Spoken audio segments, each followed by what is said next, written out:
నాయకులు గుండాలు దశరథ్ రామరెడ్డి గారిని ఘోరాతి ఘోరంగా కొట్టడం జరిగింది.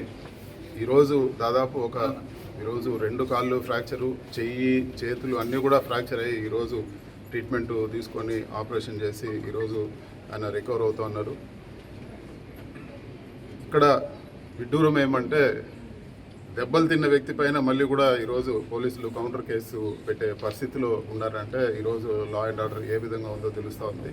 నేను ఒకటే చెప్తా ఉన్నాను, ఇవన్నీ కూడా ఈరోజు మీరు ఏదో జరిగిపోతూ ఉంది వన్ సైడ్గా, ఎక్కడో తెలుగుదేశం పార్టీకి మాత్రమే పోలీస్ డిపార్ట్మెంట్ ఉందన్నట్టు ఈరోజు మీరు వ్యవహరిస్తే రేపు రాబో రోజుల్లో ఇవన్నీ కూడా కేసులు తిరుగుతోడి అందరూ కూడా బలయ్యే పరిస్థితి ఉంటుంది. ఖచ్చితంగా కేసులకు ఇబ్బంది పడాల్సిన పరిస్థితి వస్తుంది. న్యాయపరంగా ఏమేమి ఉన్నాయో అన్నీ కూడా ఇది చేస్తాం, ఏ ఒక్కరిని కూడా వదిలే ప్రసక్తి లేదు. అదేవిధంగా ఈరోజు ఎవరైతే నిర్లక్ష్యం చేశారో, ఈరోజు కావాలని ఎవరైతే నిర్లక్ష్యం చేశారో వాళ్ళందరిపైన కూడా చర్యలు తీసుకునేదానికి గట్టిగా పట్టుబడతామని చెప్పి కూడా మేము తెలియజేస్తున్నాము. ఇది ఒక మంచి పద్ధతి కాదు.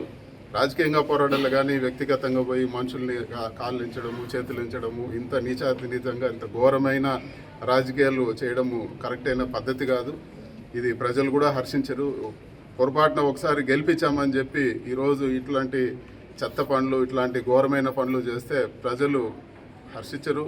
టైం వచ్చినప్పుడు దీనికి రెండింతలు మీకు గ్యారంటీగా ఉంటుందని చెప్పి కూడా నేను తెలియజేస్తాను.